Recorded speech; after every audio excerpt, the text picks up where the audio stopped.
Rural Heritage on RFD TV is brought to you by Rural Heritage Magazine, a bi-monthly magazine featuring articles about farming and logging with draft animal power, small-scale diversified family farming and homesteading, and other aspects of our rich rural heritage. Rural Heritage Magazine, borrowing from yesterday to do the work of today. For subscription information, please call 319-362-3027 or order online at www.ruralheritage.com. Hi, I'm Shalyn Domke, and we are Brandt, Sleigh, and Wagon Rides. We're here in Atigo, Wisconsin, and we specialize in our sleigh rides during December, January, and February of the winter season. Weekends only, except for the Christmas season, which is usually December 24th, run through the beginning of January. So how it all started was my grandpa, Herbert Brandt, started it back in the 60s, 70s, 80s. He had horses that he liked to play around with, and then in the 80s he started the business. He passed away in February of 1990, and his son, my dad, Ed Brandt, started the business with his mom, Elva, in the fall of 1990. And so it was running 25 years until my father passed away in 2015. And when my dad died, my husband Rick and I took it over. And so Rick and I have had the business since 2015. And we run it with my mom, Chris. So we've had it 5 years. So this is the original place. There used to be another barn across in the parking lot. Now it's our parking lot. And then we built this. My dad built this in the fall of 1990. So when him and Grandma started the business together, they built this barn. There's a little bit over of 80 acres that we run. And we run the entire property, so north, south, east, and west. So you get a really good lay of the land of what we have.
When we do wagon rides, we primarily come to our clients. So spring, summer, and fall, we'll come to you. We have a few locations in Atigo that we do go to and have routes that we can make for you. Otherwise, most people just hire us and we go to their place and we make a route for 2 hours and they hire us for that. Okay. So when you arrive, we ask that you arrive 15 minutes prior so you can get ready and come visit the horses. People walk right into the barn, they can look and pet the horses.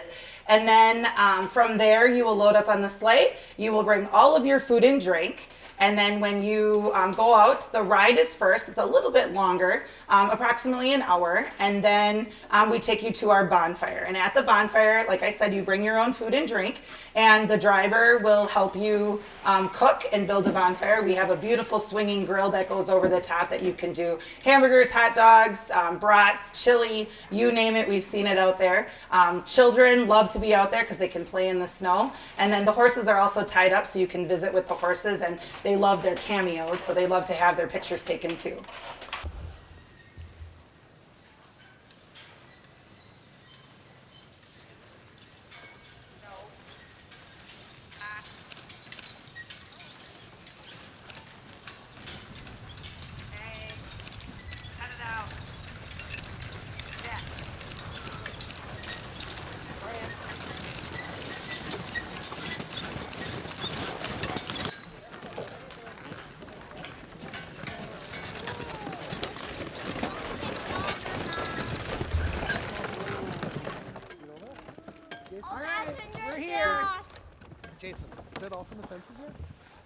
my fence?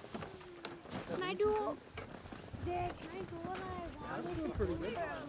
When we put like pots of chili or something on, I always tell people it's got to be an all-metal pot or like a Dutch oven. Right. And then you wipe the outside in like Dawn dish soap because The black will come out. Yep, the black comes right off. And I have people who like cannot believe that, but my grandma used to have a kettle that she would have hot water for hot chocolate that she would rent out. People would pay $3 to rent the kettle from my grandma.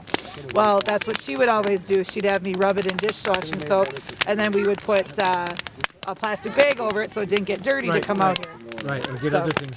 Ooh, Uh-oh. that's gonna happen. No, it's not. I'll have that one. My hand. It's too. Got it. You're gonna burn your hand. That's why I was putting my glove back on. We did this last time, Dusty. Remember? That one.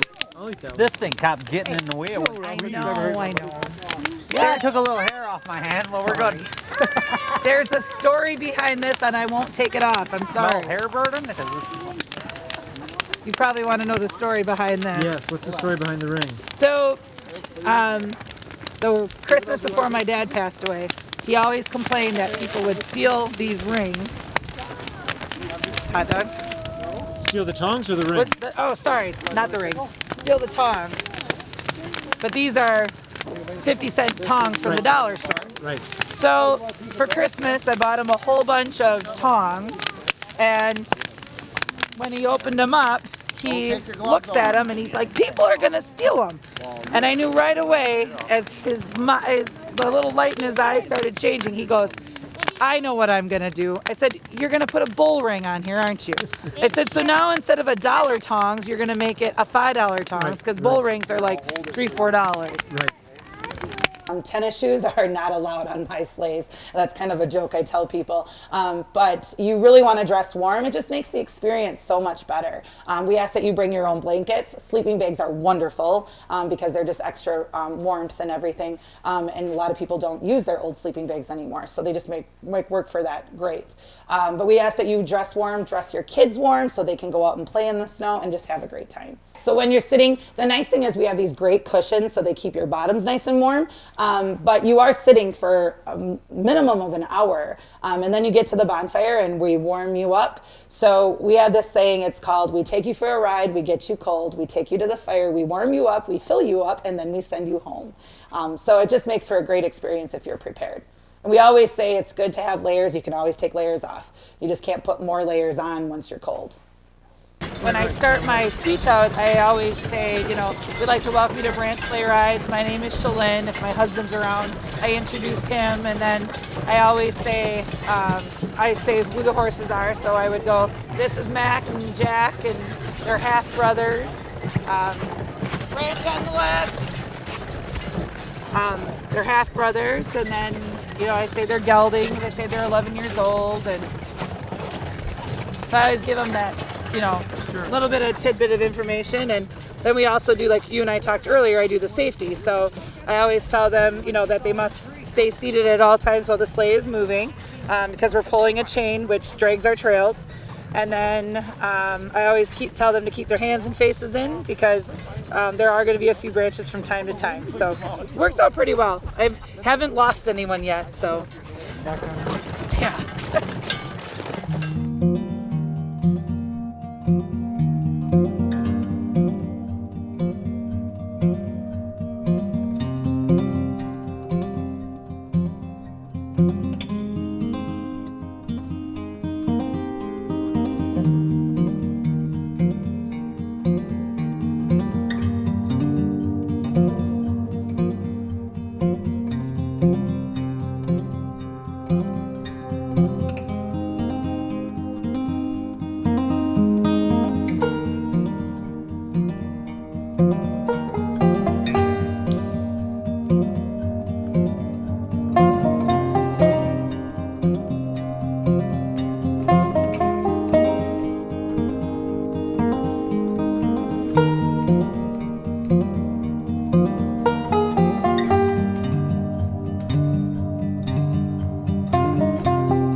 We actually, we have a group that comes every Christmas Eve. They are last ride of the night. They're always on the schedule. He calls December 26th to schedule for the next December 24th. And they've been coming, they said, for at least 15 to 20 years. People who were about my age when I was younger, who are my age and now having children, are coming back with their kids, and they remember when I was younger driving. And I actually just kind of solidified when I started driving, because I had someone remember me driving with my dad when I was 6 years old. And I was like, I had thought I was 6 years old, but a lot of people are like, you weren't that young, and apparently I was, because she remembered me driving on a ride.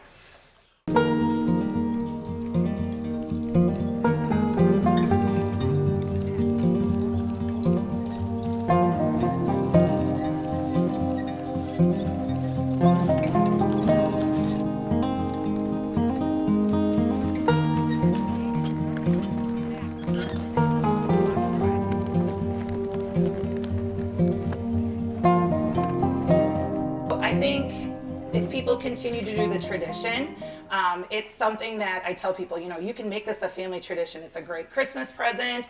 It's just a great way to make memories. And it's something the whole family can do that's affordable. You don't have to have equipment for everybody, or you don't have to make reservations for everybody. It's something that even your little ones can do. We've seen a lot of young babies out here, which is great. I mean, they're not going to remember it, but it's great to have that family time that you can have with them, and you don't have to worry about getting a babysitter. Well, one of the things that must be top on your mind would be safety issues. You want to make sure everything is really safe. Can you talk a little bit about that? So the biggest thing for us with safety is, for one, you're your own group, so you're specialized with your own group, and then all of our horses are very well trained. And so we have, every time I start a sleigh ride, I always tell people a few things. We always ask people that they stay seated and they keep their hands and faces in. That just keeps our safety protocols. We ask people when they want to pet the horses that they go up in front once they're tied, and that children are accompanied by an adult. As you can see, they're really safe here. They can walk right up and pet the horses, and we don't allow people behind the horses. And it's just a big educating thing. I just let all of my clients know, walk around the horses, walk around the campfire. I feel that being an educator really helps with that, because I have that discipline. And so a lot of people say I have too many rules, but I have rules that keep everyone safe and everyone has a good time. I haven't had a person that I don't think has had a good time. My husband does a lot of that work. I assist, but my husband does a lot of the upkeep on the sleighs and the wagons, and the harnesses, as they start to show wear, we're starting to replace them. Majority of our harnesses are bio, and then we have a few nylon, like the boys behind me have nylon, but most of our harnesses are bio, and all of our lines are bio, and all of our tug straps are bio too. It's a great family tradition. I think it's something that I love to hear, and I've been hearing it a lot these last couple of years. I remember going to grandpa's, and grandpa had horses like this, or your great grandpa had horses like this. And I think it's just a great tradition that people pass down. It's a dying art. There isn't a lot of businesses that do this good old-fashioned tradition. We don't have a warming house, but we have a beautiful fire that warms you up. And it's just a great 2 hours that you can spend with your entire family or your friends, depending on who you want to bring. But the nice thing is, we're just your group. We always have been. So if you want to bring 2 people, that's great, or you want to bring 25 people. That's totally up to you how many you want in your group. Everybody comes at their reservation. We do ask for reservations, and everybody comes at their reservation, so you get that 2 hours just to yourself. So you get the horses and the driver to yourself for 2 hours, which I think is a great experience, because we can really get to know our clients and have that one-to-one communication, which is great. I love when I start to remember when clients come back year to year, or even a few years. They're like, well, we haven't been back in a few years, and then they'll start talking, and I'll be like, oh yeah, I remember you. So it's just great to know their families and get to know them, and feels like you're part of their family when you've been there for a few years. So I am a school teacher. I'm actually the agriculture teacher at the Atigo High School and FFA advisor, which I find that is great, because I can really use a lot of my information back and forth, and I feel like I'm educating my clients when they come out for a sleigh ride. It's amazing what people don't know about horses and don't know about the sleigh tourism, which is a great thing for me. And then my husband also works out as well. I feel I am an ambassador for that, and I feel that I do that tenfold as an educator. So having that background with education and being an educator, I see it from both sides, and I understand both sides. So I do it in a way of, my dad has a joke that I always tell people, because the number one question that people will ask is, do they like it? And because horses obviously can't talk, my dad would always look at them and say, I don't know, you should go ask them. And so that's always been a joke. But we have one horse that you will see today that just loves to go. He is just a goer. I think as soon as he puts that harness on, he knows it's his job. And so I think it's like any animal, they know what they are to do, and they just love to do it. I mean, they're like any animal. Some days they have their lazy days, just like people do. But I think people need to see and understand how animals are taken care of. And as you can see, you know, our horses always have plenty of food. They're very well fit. Sometimes I think they're a little overfit. And that's what sleigh rides help with. It just keeps them in good condition. From a monetary standpoint, it's kind of like your car. You have to, whatever you put in is what you're going to get out. So, you know, keeping them well fed, and we always say preventative care is cheaper than emergency care. And so we are continuously, we go see the vet once a year. They do all of their vaccinations. We make sure that they are healthy, and if they are not feeling well, we make sure that we are staying on top of it. And that's why they're with us. They're on our farm all the time, so we can constantly be watching them 24 hours a day. So when we're talking about the sled runners, the runners themselves are over 100 years old. A lot of the steel and everything is 100 years old or even older. And we keep up with that by putting new lumber and things on them. The boxes themselves, some of them are probably 25 to 30 years old. Some of them might be 40 years old and then just get replaced. But the runners themselves are very old. If you look at them, they great iron work, and they're beautiful, and they're something that you can't replace. Like, once those start to break, it's going to be difficult to find replacements for them, because they just don't make that iron work anymore like they used to. My husband says it's pretty much a horse apiece which way you go for time. This seems shorter. I think it is distance-wise, but I think time-wise it's about the same. But this takes us right back to the same trail and heads us back in. This kind of loops around a little bit. This one makes it, I guess, look like we're taking a longer ride. Sure, but right. they're about the same. Sure. This one I would, based on how fast I go, it's usually about 5-10 minutes longer. So this is the one, if the kids are crying or you got people cold, you send them in faster. Yeah, So because you actually want them to think that they're going back faster. yep, it's kind of a mentality. Even if yeah, right. Hey, that's a good way to look at it. So that's how we do it all the time. So normally we take this way, and either way doesn't conflict if someone else is coming in. Right. So a lot of the trails that you might have seen that weren't broke was all for the maple syrup. Right, okay. So a lot of the trails that we have intersect because of the maple syrup. But Dad had all these trails all planned prior. Rick and I just have more of a set route now, just so that we don't run into each other. But we all kind of knew that. It just kind of depends. But we found this trail was a lot easier, and it kept us up separate. These trails, I would have to say, if they were standing here, if you asked them why they put these trails in, was because of the maple syrup. But those over there weren't. Those were just... Well, those are from... Yeah, those are existed. But the way our route is planned, it just works out with timing. If you were to, like right now, if we were to take you on every trail, if you take a bucket, 2 buckets and go gather sap, you wouldn't have to go more than 50, 60 yards off the trail to get to the other trail. So you'd be like, walk through, don't go that far, we can get them from the other side. Right. So that was the main idea of why all these trails are this taken. So I usually assist groups in cooking if they need help. I end up becoming the griller, which is totally fine by me. Sure. I always bring gloves, and I'm always dressed appropriate. That most people have on jackets that can possibly get burnt up and stuff. And, Right. Oh yeah, Andy's and it just goes faster. I bet it does. And then I have a reason to stand by the fire and stay warm on the really cold days.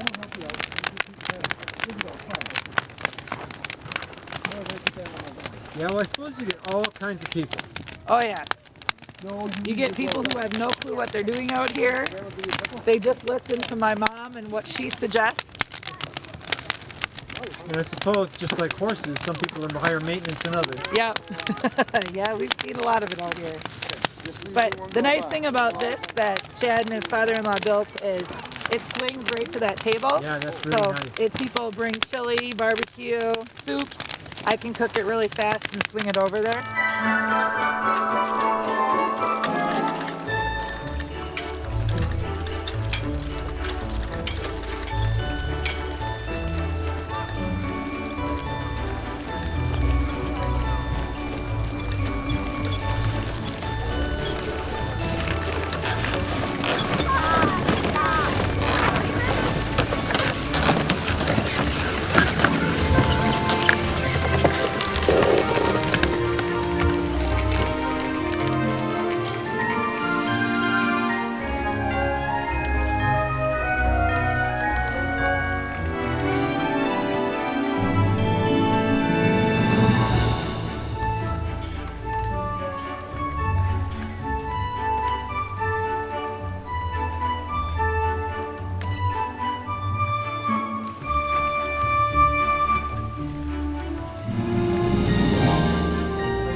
Thanks for joining us today at Rural Heritage and RFD TV, where we borrow from yesterday to do the work of today.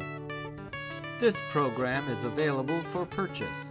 To order your copy, please call 319-362-3027 or visit www.ruralheritage.com. Rural Heritage is a bi-monthly magazine dedicated to draft animal farming and logging, as well as other aspects of our rich rural heritage. It is published by Mishka Press, which also offers a complete line of back-to-the-land books, DVDs, and calendars. Call or write for a catalog or subscription information, or visit our website at www.ruralheritage.com.